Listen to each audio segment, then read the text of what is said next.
In this video, I want to continue our investigation into models for exponential growth.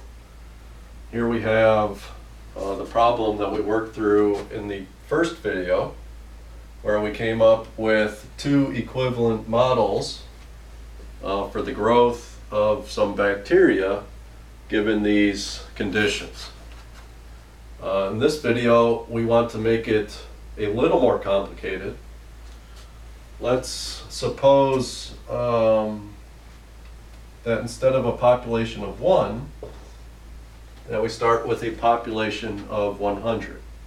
And let's develop a model for the growth of the bacteria with just this minor change in a condition. We'll take the same approach we did in the last video. We'll put the population size on the vertical axis, represent that by P of t, and put the time in days on the horizontal axis using the variable t. The initial population is 100, so when t is equal to 0,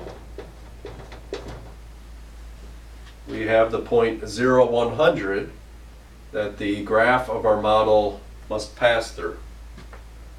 At the end of the first day, that population doubles. So we have the point 1, 200.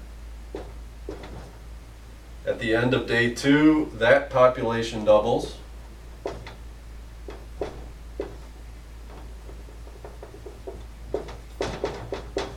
And we have the point 2, 400.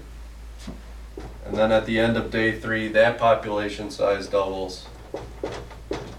And we have the point 3, 800. So our model for these conditions must pass through these points. And you'll notice that this graph is very similar to the graph of these two equations, except all the y-coordinates have been multiplied by 100. So the appropriate model here is P of t equal to 100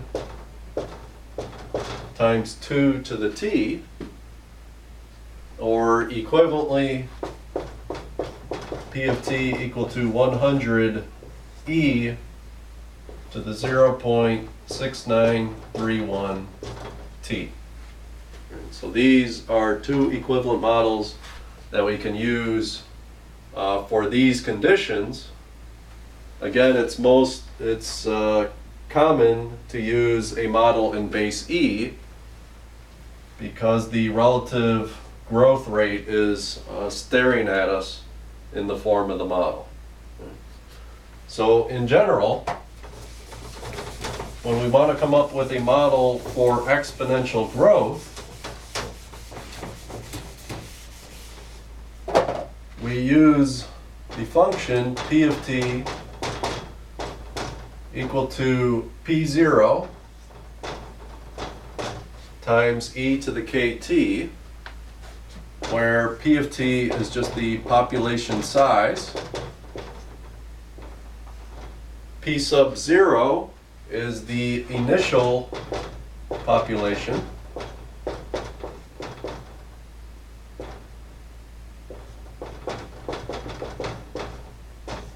And k is the relative growth rate.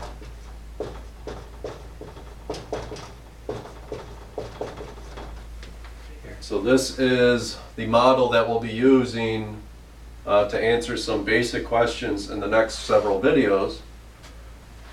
Some other common notation might be A of t equal to a sub 0 e to the kt.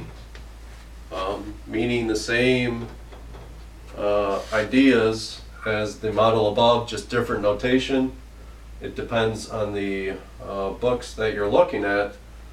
Also, it's common to use the A of t notation when you're talking about amounts, monetary amounts, dollars, and so on.